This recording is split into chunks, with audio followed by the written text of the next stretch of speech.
देखिए 8.4 क्वेश्चन कह रहा है कि read the each of the statement below carefully and state with reason if it is true और फॉल्स। पहला कह रहा है the modulus of elasticity of rubber is greater than that of steel, पहली बात। और दूसरी बात कह रहे हैं कि the stretching of the coil is determined by shear modulus. देखो सबसे पहली बात ये कह रहे हैं, पहला पार्ट ये कह रहे हैं कि modulus of elasticity of rubber, मतलब रबर की जो मॉडुलस ऑफ इलास्टिसिटी है वो ग्रेटर देन है स्टील की इलास्टिसिटी के। आपको याद होगा एक टॉपिक जब इलास्टिसिटी पढ़ाई जा रही थी तो ये कहा गया था steel is more elastic than rubber, ये कहा गया ना। तो ये तो अपने आप फॉल्स है। तो आप क्या कहोगे, फॉल्स है तो हमने पढ़ाया गया है, ठीक है, ये कोई लॉजिक तो हुआ नहीं। अब देखो अगर हम इसको लॉजिकली में समझाने की कोशिश करूँ तो इलास्टिसिटी का मतलब क्या होता है। इलास्टिक बॉडी आपके द्वारा अप्लाइड फोर्स को अपोज करती है। हमने आपको एक स्टील वायर दिया, उसी लंबाई का रबर वायर दिया, आपने सेम वेट लटका दिया दोनों में, ठीक है। सेम वेट लटका करके किसकी लंबाई ज़्यादा बढ़ेगी, रबर की, स्टील की ज़्यादा नहीं बढ़ेगी। क्यों नहीं बढ़ेगी भाई, यानी स्टील ने आपके जो द्वारा जो डिफॉर्मिंग फोर्स लगाया गया उसको अपोज किया है, यानी उसके अंदर इलास्टिसिटी ज़्यादा होगी। अपोजिशन का मतलब होता है रिस्टोरिंग फोर्स ज़्यादा लगेगा, वो वापस लौटने की कोशिश करेगा ज़्यादा फोर्स से, तो उसकी इलास्टिसिटी ज़्यादा होगी। ये तो पहला कॉन्सेप्ट हो गया, ठीक है। दूसरा अगर हम निकालें तो मैं रबर की जब इलास्टिसिटी लिखूँगा तो force upon area upon change in length of rubber into upon length, सब कुछ सेम करेंगे हम।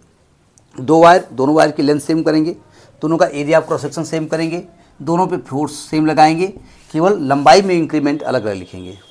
जब मैं बात करूँगा स्टील के लिए तो force upon area upon length increase length of steel upon original length.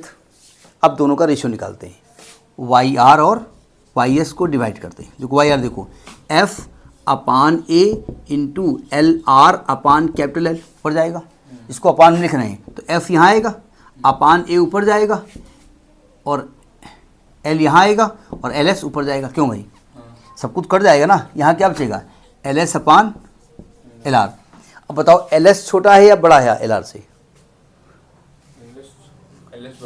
L S बड़ा है, मतलब स्टील की लंबाई में ज़्यादा वृद्धि होगी, ज़्यादा इंक्रीज होगा, मतलब स्टील छोटा है ना, तो एल एस की वैल्यू छोटी है एल आर से, यानी इसका न्यूमरेटर छोटा है तो इसका भी छोटा होगा। इसका मतलब क्या कहेंगे आप कि रबर की इलास्टिसिटी छोटी होगी स्टील से, तो rubber is less elastic than steel.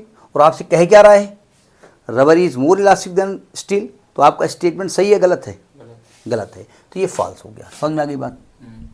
Second part जो कह रहा है ज़रा समझने की कोशिश करिए, ये कह रहा है कि the stretching of coil is determined by the shear modulus. Shear modulus क्या कहता है कि अगर हम किसी बॉडी पे फोर्स लगाएं, इलास्टिक बॉडी पे, बॉडी के ना लेंथ बढ़े, ना एरिया ऑफ क्रॉस सेक्शन बढ़े, ना वॉल्यूम चेंज हो, केवल उसकी पोजीशन चेंज हो जाए, और जब उसको छोड़ दें तो अपनी स्टेट पे लौट के आ जाए। मान लेते हैं मैंने एक स्टील का एक कॉइल लिया, स्टील नहीं, केवल कॉइल की बात हो रही है, एक कॉइल लिया, इसकी कुछ लंबाई होगी भाई, आपने इस कॉइल को बनाया होगा ना, मतलब 20 मीटर वायर लिया होगा, उसको ऐसे लपेट दिया होगा, तो लपेटने के बाद उसकी लेंथ कितनी रही होगी, अच्छा हाफ हो जाएगी, और कम होगी, लेंथ कम हो जाएगी, वायर की लेंथ कम हो जाएगी, वायर तो उतनी बड़ी रहेगा ना, उसका फॉर्म चेंज हो गया ना। तो अगर मैं फोर्स लगा दूंगा तो क्या उस वायर की लेंथ बढ़ जाएगी, कॉइल की लेंथ बढ़ जाएगी, लेकिन वायर की लेंथ, वायर जितना मोटा है उतना ही रहेगा, जितना लंबा था उतना ही रहेगा। तो आप कहेंगे when you apply the force the length of the wire will not change, area of cross section will not change, but केवल फॉर्म इसका चेंज हो जाएगा। और जैसे फोर्स हटाएंगे आप, तो आपने मान लिया थोड़ा फोर्स लगाया और इसकी लेंथ थोड़ा बढ़ गई, तो क्या लंबाई वायर की बढ़ जाएगी, जी नहीं, लंबाई वही रहेगी। बोले हम तो पूरा खींच देंगे और खींच देंगे, तो फिर कॉइल कहाँ बची ना, तुम तो कॉइल को खींच के वायर बनाए दे रहे हो, वायर को तोड़े डाल रहे हो। जबकि आपसे कहा जाता है कि फोर्स लगाएंगे अंडर इलास्टिक लिमिट, जब तक उसकी इलास्टिक लिमिट बनी रहे। तो यानी कि इस पर फोर्स लगाने पर, कौन सा फोर्स, डिफॉर्मिंग फोर्स लगाने पर ना तो इसकी लेंथ बढ़ती है, ना तो वायर का एरिया ऑफ क्रॉस सेक्शन बढ़ता है, केवल इसकी पोजीशन चेंज होती है। As you leave it again comes to its original state. तो यानी कि ये और ये कॉन्सेप्ट कहाँ पर आता है? शेयर मॉडुलस पे। इसका मतलब इसको समझाने के लिए हमको शेयर मॉडुलस का यूज़ करना पड़ेगा या इसके लिए शेयर मॉडुलस अप्लाई होगा। ठीक, इसका मतलब ये ट्रू है फॉल्स है? ये ट्रू है। समझ में बात? ये आपका 8.4 है।